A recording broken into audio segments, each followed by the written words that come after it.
Bienvenue sur CivilNet. Mon invitée aujourd'hui est Caroline Gervais, chercheuse et conseillère en développement durable stratégique.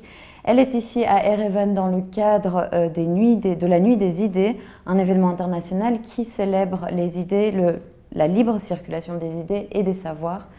Merci Caroline d'être avec nous et merci d'avoir accepté l'invitation.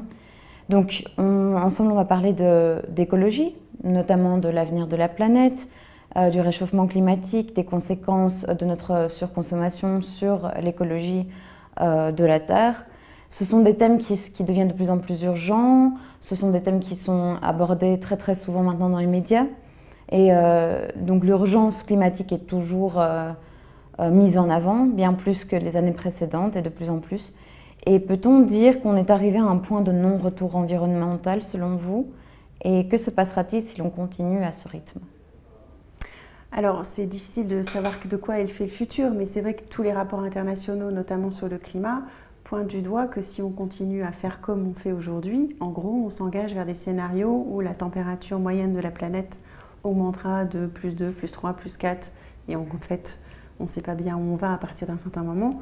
Donc aujourd'hui, effectivement, il faut absolument que nos sociétés changent de trajectoire. Et c'est ça l'intention de fixer un maximum à 1,5 degré, qui serait le scénario qui semble le plus viable, sur lequel il y a déjà des changements, mais sur lequel on peut envisager effectivement une adaptation à un climat qui sera très différent de celui qu'on connaît aujourd'hui. Oui, Pete. Non, ok. Et donc, vous travaillez justement dans ce domaine-là particulièrement du changement, puisque vous êtes conseillère et puis vous formez aussi des personnes, des individus et des entreprises au développement durable et aux stratégies du développement durable, que ce soit des projets éconovateurs, où vous proposez de mettre en place des solutions éconovatrices pour ces entreprises. Et vu l'urgence, d'abord, en quoi consiste ce travail-là en tant que conseillère? Et comment vous conseillez en fait ces personnes ou ces entreprises à passer à un mode de travail plus vert? Alors, effectivement, la manière dont je travaille, c'est je fais à la fois de la formation et de l'accompagnement. Et vraiment le point d'ancrage sur lequel je travaille, c'est la manière de penser. Parce que finalement, la situation dans laquelle on est aujourd'hui, on est dans une situation où notre marge de manœuvre n'arrête pas de diminuer alors que justement on met en place des solutions. Et donc le point de compréhension qu'il faut avoir, c'est que si on met en place des solutions et que la marge de manœuvre continue à diminuer, ça veut dire qu'on n'a pas compris le terrain de jeu dans lequel on joue aujourd'hui. Et en fait, je travaille avec une démarche qui a été développée en Suède il y a maintenant 30 ans et qui justement prend ce contre-pied, parce qu'en fait on est tout le temps en train de regarder les impacts. Et quand on regarde les impacts, on met des solutions face aux impacts. Mais le problème, c'est qu'on est toujours en retard. On est toujours en train de faire le pompier. On a toujours une longueur de retard. Alors que là, la méthodologie par laquelle cette démarche propose de travailler, en fait, c'est de regarder la source des impacts. C'est se dire, mais quelles sont les règles du jeu qu'on n'a pas compris, qui font que quand on développe des solutions aux problèmes d'aujourd'hui, finalement, on crée les problèmes de demain. Et là, en fait, quand je travaille avec les organisations, ce que je fais d'abord avec elles, c'est de partager ce langage et cette nouvelle manière de réfléchir en fait. Et hier, j'étais avec des jeunes lycéens de l'école française d'Arménie et j'ai découvert qu'en Arménie, vous apprenez à jouer au jeu d'échecs à l'école. Et en fait, une des métaphores de cette démarche, c'est justement la métaphore du jeu d'échecs. Et en fait, c'est tout simplement de dire, pour faire échec au roi, vous savez que vous avez un certain nombre de principes à respecter. Et une fois que vous avez compris cette règle du jeu, en fait, chacun va pouvoir jouer de la manière dont il veut. Et aujourd'hui, ce qui est absolument essentiel, et c'est ça que je fais moi avec les organisations, c'est de leur partager ce langage de c'est quoi les règles du jeu des sociétés durables.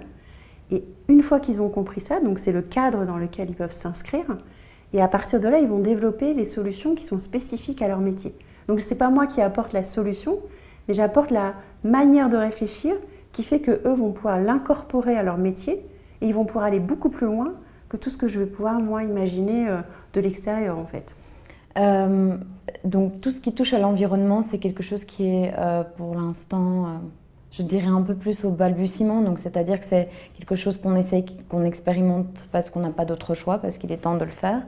Et vous venez de parler de société durable. Est-ce qu'il existe vraiment un exemple de société durable actuellement de nos jours? Je veux dire, est-ce que ça existe vraiment? Parce que même dans le cas des pays scandinaves qui sont considérés comme des pays en avance d'un point de vue environnemental, on n'en est pas encore à une société durable, l'est-on?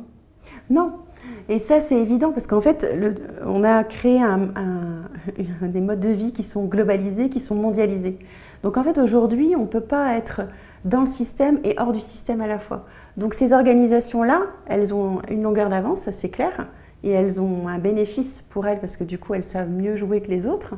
Mais effectivement, on ne peut pas être complètement dans des sociétés durables si l'ensemble du système n'est pas dans des sociétés durables parce qu'on a toujours un fournisseur, un client, un système d'éducation qui fait qu'il faut qu'on avance ensemble en fait. Et c'est ça que je trouve à la fois challengeant et puis intéressant en fait. C'est-à-dire qu'aujourd'hui, quand on dit qu'on est tous dans le même bateau, planète Terre, c'est pas une blague. C'est-à-dire qu'on ne peut pas aujourd'hui dire « moi je vais me mettre dans mon petit coin et je vais faire un truc durable ». Parce qu'on vit sur cette planète et si le climat change ou qu'il n'y a plus de biodiversité, bah moi dans mon petit coin, dans mon petit jardin, ça ne va pas fonctionner, quoi. Et donc ça c'est... Effectivement, il n'y a pas de société durable aujourd'hui. Et là, il faut qu'on arrive à avoir ce dialogue avec des gens avec lesquels on est d'accord et puis avec des gens avec lesquels on n'est pas d'accord, quoi. Et pour moi, ça fait... je travaille sur ce métier depuis 2001. Donc des fois, c'est vrai que je désespère un peu, mais en même temps, je vois que l'enjeu des enjeux, c'est réussir ces dialogues, en fait. Et aujourd'hui, on a beaucoup de difficultés à avoir des dialogues parce qu'on va tenter d'opposer des perspectives ou des points de vue ou des « faudrait faire comme ci, faudrait faire comme ça ». Et c'est pour ça que je trouve que ce référentiel là, qui a été développé en Suède, il est intéressant parce qu'en fait, il se donne comme intention de donner un langage. Et hier, pareil, avec ces jeunes lycéens, on a fait une expérience, en fait. Ben, je leur ai montré, il y en avait un qui voyait le dessin que j'avais fait et l'autre qui ne voyait pas. Et l'idée, c'était que celui qui voyait le dessin devait faire dessiner à son binôme ce dessin. Et donc, le premier dessin que je leur ai montré, c'est un carré. Donc, c'est facile. Vous ne voyez pas, vous me dites, vous faites dessiner un carré. Puis, le deuxième dessin, c'était plutôt une vague avec des boucles, enfin voilà, quelque chose de compliqué à appréhender. Et en fait, la différence entre les deux, c'est que si on a un langage carré, rectangle, des angles, des flèches, on peut très bien parler. Alors que si je commence à vous dire c'est une vague, c'est une boucle, bah, vos idées de boucle et de vague, elles sont très diverses et très différentes des miennes. Donc du coup, la conversation, elle ne peut pas s'accrocher sur quelque chose de solide, quoi. Et donc c'est là où aujourd'hui, je pense qu'il faut vraiment se donner les moyens de se former, parce que finalement, je trouve qu'on apprend à parler, à écrire, à chanter. On apprend à devenir des super ingénieurs, on est allé sur la Lune et on n'a pas appris à vivre la complexité en fait. On n'a pas appris à dialoguer dans la complexité et à s'emparer de qu'est-ce que c'est ces objets que sont ces enjeux du développement durable. Et là aujourd'hui c'est vraiment ça qu'il faut mettre en avant, je crois. Vous parliez dans une de vos conférences, c'était une conférence TED, vous mettiez justement, vous compariez compliqué et complexité, comme une formule mathématique qui est compliquée, et puis en fait un cas complexe. Et en fait, ça serait bien d'expliquer la différence pour voir dans quel cas en fait on se trouve actuellement. En fait, nos sociétés, elles se sont... par exemple, je parlais de la France, que nous, on a tendance à dire, Descartes, donc je pense, donc je suis. Donc on a en fait aussi la science moderne telle qu'on la connaît aujourd'hui. Elle a compris le monde parce qu'elle l'a découpé pour justement décortiquer et on est devenus des spécialistes. Donc ça, c'est super. On a appris plein de choses et on est allé sur la Lune avec ça.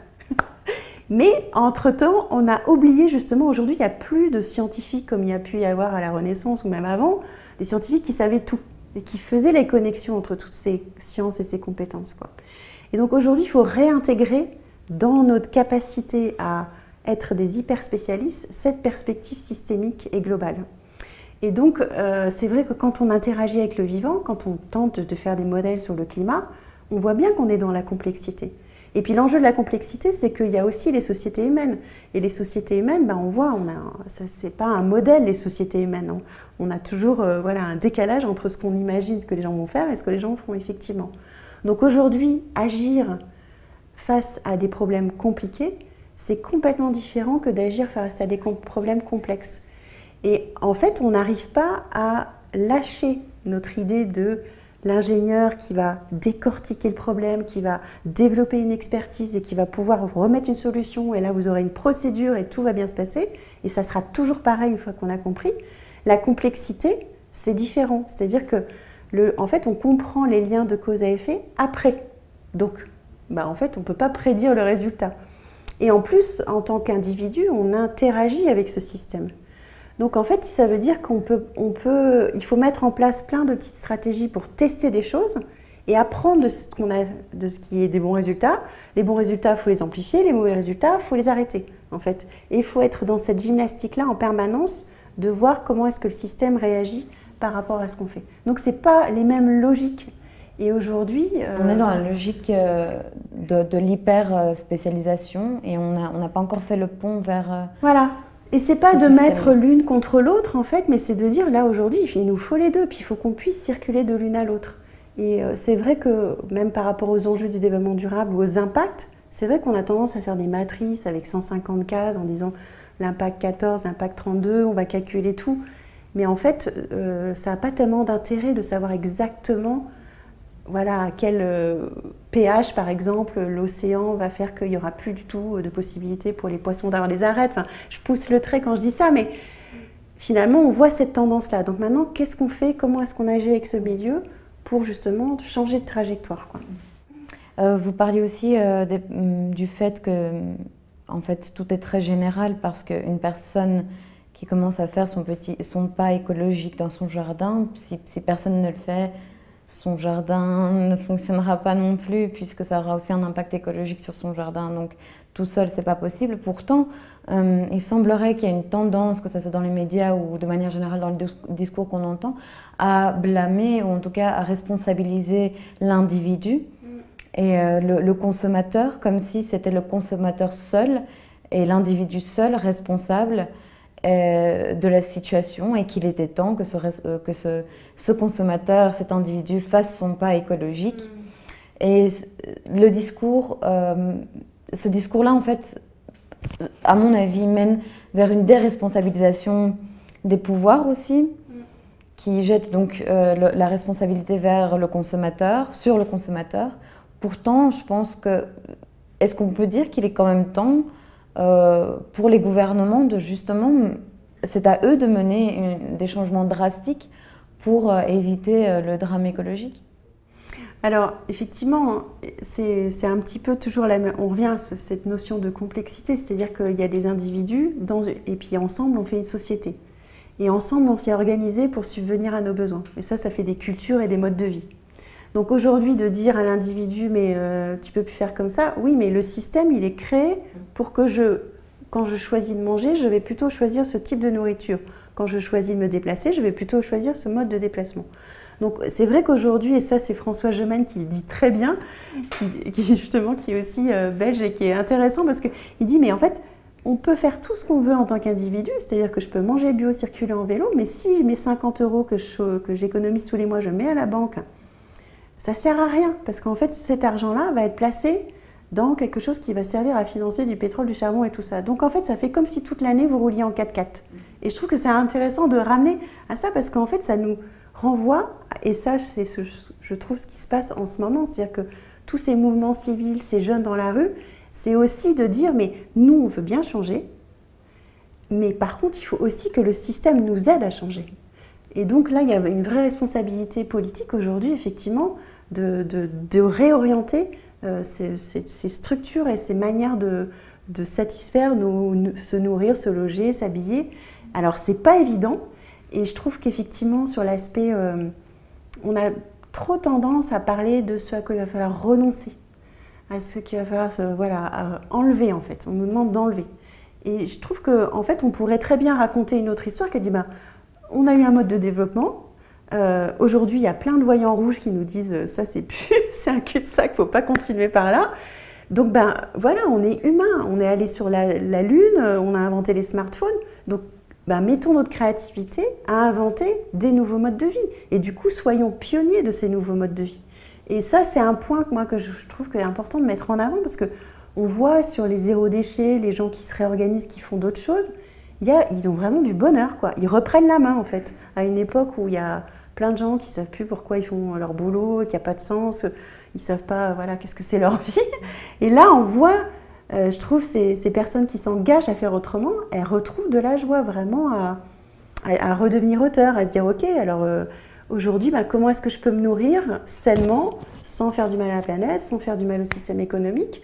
Et ce qu'il faudrait aujourd'hui, c'est qu'effectivement, nos systèmes politiques et nos systèmes de loi, en fait, et d'ailleurs, ça commence à se mettre en place, mais voilà, on doit accélérer et soutenir ces transformations pour que ça se devienne une réalité aujourd'hui. Vous avez donc, passons plutôt à l'Arménie maintenant, donc comme je le disais, vous êtes ici en Arménie, dans le cadre de la Nuit des idées, pour discuter de la question environnementale, et vous avez eu l'occasion de rencontrer diverses personnes de la société civile, des organisations, vous l'avez noté aussi, des étudiants. Est-ce que vous pourriez nous en dire plus? Déjà, c'est votre première fois en Arménie ou, Oui, tout à fait. Et je suis très heureuse. Vos impressions, ce serait bien de savoir qui vous avez rencontré, ce que vous avez entendu de ces personnes-là, sur les échanges que vous avez eus à ce niveau-là, au niveau écologique ou en tant qu'expert. Alors c'est vrai que quand j'ai été invitée par l'ambassade de France pour venir participer à cette conférence et de cette table ronde pour la Nuit des idées, je me suis dit super. Et en même temps, voilà, j'ai mon petit problème de bilan carbone. Donc du coup, la conversation, ça a été rapidement de dire mais est-ce que on ne peut pas profiter du fait que je sois sur place pour partager justement ces idées et puis avec des étudiants ou des organisations qui seraient intéressées. Donc c'est ce qu'a réussi à concocter l'ambassade de France. Donc j'ai rencontré hier donc des jeunes étudiants de l'école française. Donc on a passé un moment ensemble justement à discuter, à rentrer dans le détail de cette manière de penser en fait. Et puis ce matin j'ai eu un atelier aussi qui était organisé par Ecolour, qui avait invité en fait pratiquement une dizaine d'autres organisations. Donc je ne serais pas capable de citer les noms, mais en fait l'intention là c'était d'avoir une conversation en disant mais qu'est-ce que c'est que cette démarche et puis comment est-ce qu'on pourrait imaginer travailler ensemble en fait. Donc là on a pris 2 heures pour avoir cette première conversation et je pense que là il y a vraiment des idées, des envies en fait de continuer et de se dire effectivement l'enjeu aujourd'hui, je trouve que tous ceux qui bougent, tout est bon à prendre en fait. Et après ce qu'il faut c'est qu'on soit attentif aux autres. Et être conscient de la partie que chacun peut jouer, des limites qu'on a chacun, mais aussi se connecter en fait pour avoir plus de puissance et plus de capacité de transformation. Parce que finalement, comme on est tous différents, moi je vais entendre le discours d'une personne, l'autre va pouvoir entendre l'action proposée par telle association. Donc là aujourd'hui, je pense qu'il faut que vraiment on soit attentif à ce que tous les acteurs se respectent et se reconnaissent entre eux pour amplifier le mouvement, parce qu'il y a encore beaucoup de choses à faire. Donc là, c'est ce qui commence à se jouer en Arménie. Après, moi, la balle est lancée, il y a un intérêt, il y a des envies, donc on va voir comment est-ce qu'on arrive à concrétiser tout ça. Super, on verra donc. Merci pour cette conversation.